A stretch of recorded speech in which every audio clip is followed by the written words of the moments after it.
오늘 새벽에도 하나님의 은혜가 저와 여러분과 함께하기를 소원합니다. 요한복음 뒤로 쭉 넘어가시면서 어떤 변화를 좀 느끼십니까? 요한복음이 다른 마태, 마가, 누가보다도 훨씬 극적이고 훨씬 우리에게 굉장히 풍성한 걸 제공합니다. 요한복음은 크게 두 부분으로 나눌 수가 있습니다. 1장에서 12장까지가 하나의 주제로 끝나고 13장에서부터 21장까지가 하나의 주제로 끝납니다. 요한복음은 처음부터 삼위일체적인 진술로 시작을 합니다. 태초에 말씀이 계셨고 이 말씀이 성부 하나님과 함께 계셨으니 곧 이 말씀은 곧 하나님과 동등하시다. 그리고 이 말씀이 육신이 되어 우리 가운데 거하셨다. 하나님은 삼위일체로 존재하시고 그 삼위 하나님 중에 성자 하나님께서 육신을 입고 우리 가운데 임재하심으로 하나님의 임재가 온전히 드러났다. 이 진술로 시작을 해서 나머지 1장에서부터 12장까지 전체 내용은 결국 1장 전반부에 나와 있는 예수 그리스도가 하나님이시라는 것을 증명하는 내용으로 결국 다 귀결됩니다. 그래서 우리가 관심을 거기에 좀 많이 가져야 됩니다. 왜 인간 메시아로, 눈에는 인간 메시아로 보이는 그 예수가 하나님이라는 사실이 유대교와 기독교를 갈라뜨리고 이 땅 가운데 하늘로부터 오는 복음의 역사를 시작했는지를 우리가 질문을 해야만 되는 것이죠. 기독교의 독특성도 거기에 있습니다. 삼위일체 교리는 우리가 예배를 시작할 때 그냥 사도신경을 형식적으로 외우는 게 아니라 하나님께서 삼위로 존재하신다는 사실, 그리고 그 세 위격의 하나님이 한 분이시라는 사실이 기독교의 핵심이고 심장이기 때문에 그렇습니다. 다 설명을 드릴 수는 없지만 짧게 말씀을 드리면 우리가 거기에서 많은 힌트들을 얻을 수가 있거든요. 지난주에 우리가 이 나사로를 살리신 사건, 이 내용도 결국은 예수님이 누구죠? 생명의 주인이시고 생명의 빛이 되시는 분, 그 안에 뭐가 가득합니까? 하나님의 생명이 가득한 분, 이걸 증명하는 사건입니다. 삼위일체가 왜 중요한가? 제가 대학 때 이슬람 선교를 좀 했습니다. 터키를 한 2달 갔다 왔는데요. 유학도 가려고 준비를 좀 했었는데 딱 가가지고 모스크에 가서 이슬람 사람들이 예배 드리는 광경을 봤어요. 안에 들어가지 못하고 바깥에서 이렇게 보는데 그걸 딱 예배 드리는 광경을 딱 느끼고 나니까 100% 알겠더라고요. 제가 초등부 친구들한테 이걸 어떻게 설명해야 될까 그러다가 예배 드리는 광경으로 설명을 했습니다. 이슬람의 예배에는 하나님과 인간 사이에 연합이 없습니다, 여러분. 교제라는 게 존재하지 않아요. 복종만 있습니다. 예배 형식이 그렇고 모스크 안에 딱 들어가면 분위기가 그렇습니다. 이유가 뭐죠? 이슬람의 알라는 육신을 입을 수가 없습니다. 일위일체로 존재하기 때문에 영혼 속에서 신성으로만 거해야 돼요. 인간이 그러면 어떻게 알라에게 나아갑니까? 율법을 지키는 완벽한 선행으로 나아가는 겁니다. 죽고 난 이후에도 우리는 어떻게 되죠? 부활의 몸을 입고 새하늘과 새 땅에서 예수 그리스도 안에서 성부, 성자, 성령 하나님과 기쁨과 사랑의 교제를 나누고 얼굴과 얼굴을 마주 보잖아요. 이슬람은 그런 일이 벌어지지 않습니다. 유대교도 그런 구원이 없어요. 하나님과 우리가 친밀하게 가까워지고 하나로 사랑의 교제를 나누는, 얼마나 이게 가까우면 구약에서는 신랑과 신부의 사랑 나눔으로까지 비유를 했을까? 기독교에만 있는 겁니다. 그게 가능한 이유가 뭐라고요? 하나님은 삼위로 존재하시고 성자 하나님이신 그리스도께서 육신을 입고 이 땅에 오심으로 우리의 죄를 모두 대속하시고 그 그리스도의 포도나무요 가지로 우리가 연결됨으로 하나님 안에 들어갈 수 있게 되는 겁니다. 이것이 요한복음뿐만 아니라 요한 1, 2, 3서에 나오는 요한신학의 핵심입니다, 여러분. 잘 묵상을 해보시면 도움이 많이 되고요. 그걸 보면 우리가 얻는 구원이 사도 베드로가 말한 것처럼 신성한 성품에 참여하는 자가 되게 하리라. 그리고 지난주 요한복음 10장 30절에 율법에 기록된 바 시편 83편 말씀이 그런데요, 내가 너희를 신이라 하였노라, 이런 말을 딱 들으면 우리가 받는 구원이 얼마나 큰지 여러분 알 수가 있습니다. 놀라운 일은 뭡니까? 예수님의 신성이 계속 드러나면 우리가 생각할 때는 사람들이 놀라가지고 예수님을 하나님으로 믿을 거라고 생각을 하는데 그렇지가 않습니다. 나사로를 살리고 나니까 우와, 진짜 하나님이 오셨구나가 아니고 뭐예요? 신성 모독자를 죽여야 되겠다. 한편으로 예수 그리스도의 신성이 계속 드러나는데 한편으로 역설적으로 예수님을 죽음으로 몰아가는 사건이 벌어집니다. 너무 역설적이죠. 결국 이 두 예수님은 신성이 끊임없이 드러나는 것과 예수님을 죽이려고 하는 인간들의 모이는 십자가에서 하나로 일치되면서 결국 예수님이 죽으심으로 예수 그리스도께서 하나님이시라는 사실이 온전히 드러나고 동시에 인간들의 죄악도 다 드러나게 되죠. 예수님은요, 자신이 죽음의 때가 다가오는 걸 아십니다. 그리고 더 이상 도망치지 않으세요. 그리고 어디로 가십니까? 나사로를 살리신 베다니로 다시 옵니다. 여기에서 예수님은 제자들에게 이곳에서 자신이 죽고 부활할 것을 미리 알려주시는 것이죠.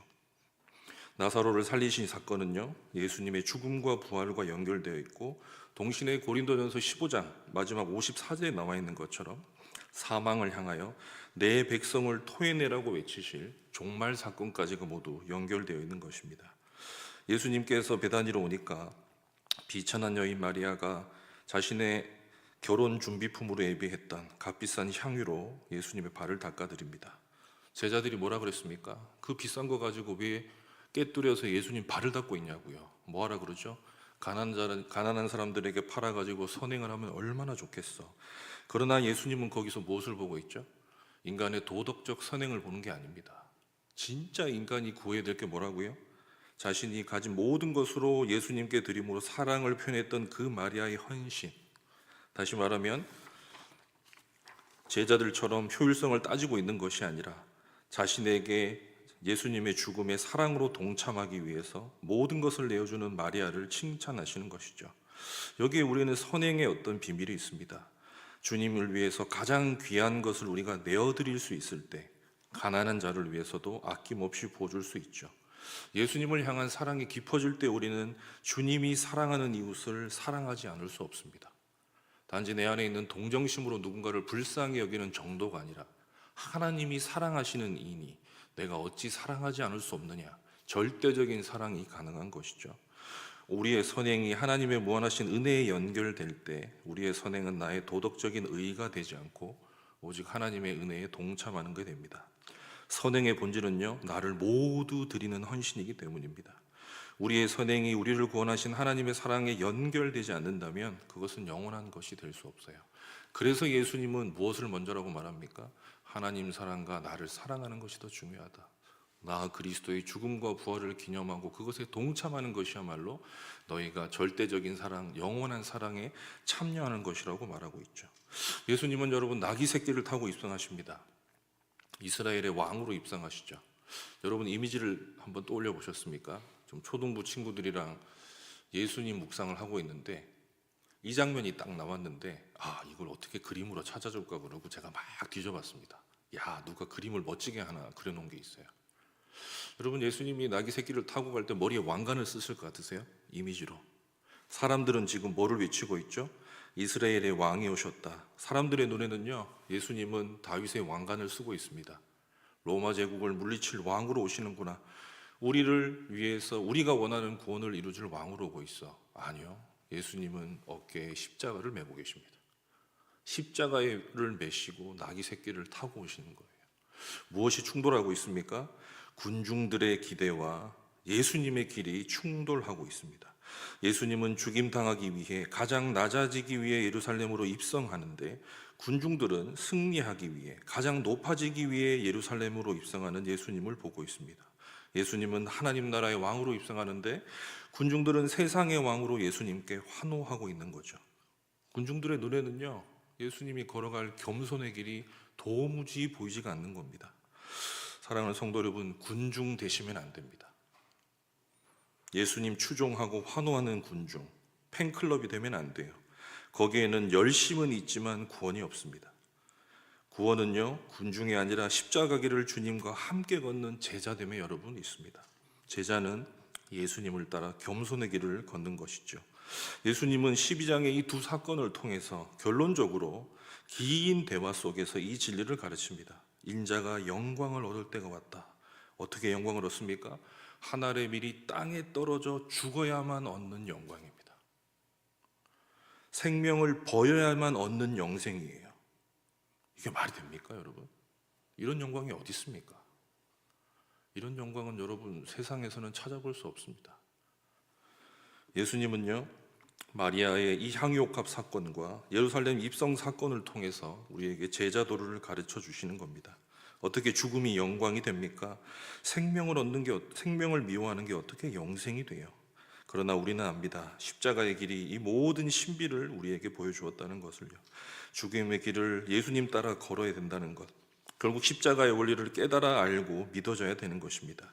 부활하신 예수님을 만난 바울은요, 이 진리의 세계로 들어가게 되고 유대교가 가지고 있던 모든 율법주의를 포기하게 됩니다. 그리고 자기 온 일생을 통하여 십자가에 못 박히신 그리스도만을 자랑하고 자신의 강함이 아니라 약함을 자랑하고 약함을 통해서 오직 그리스도의 강함이 경험하는 이 놀라운 영광의 세계를 경험하고 산 것이죠. 그것이 사도 바울의 힘이었습니다.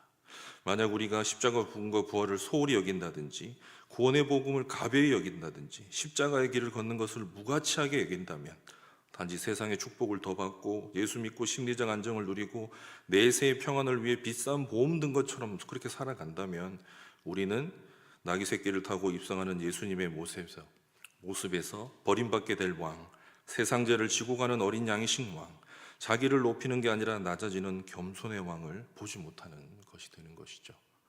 여러분, 군중의 길이 아니라 제자의 길을 따르셔야만 합니다. 13장에서부터 17장까지는요 예수님의 고별 설교입니다. 너무나도 중요한 설교고 난해한 내용이 너무 많아서 어렵기도 한데 너무나도 놀라운 말씀이 많아요. 13장이 어떻게 시작합니까 여러분? 세족식으로 시작합니다. 6월절 전날이잖아요. 제자들을 다 불러 모아놓고 자기 사람들을 사랑하시되 끝까지 사랑하십니다. 끝까지 사랑하신 그 사실의 핵심이 뭐죠? 제자들이 여러분 발을 씻기십니다. 여러분 주일학교 교사하면서 발 씻겨 보셨습니까? 저는 예전에 이 세족식 퍼포먼스를 좀 했습니다. 과연 그게 예수님을 따라 한 걸까요? 아니죠. 수련회 때가 되면 아이들의 마음을 좀 얻기 싶어서 하는 이유가 많습니다.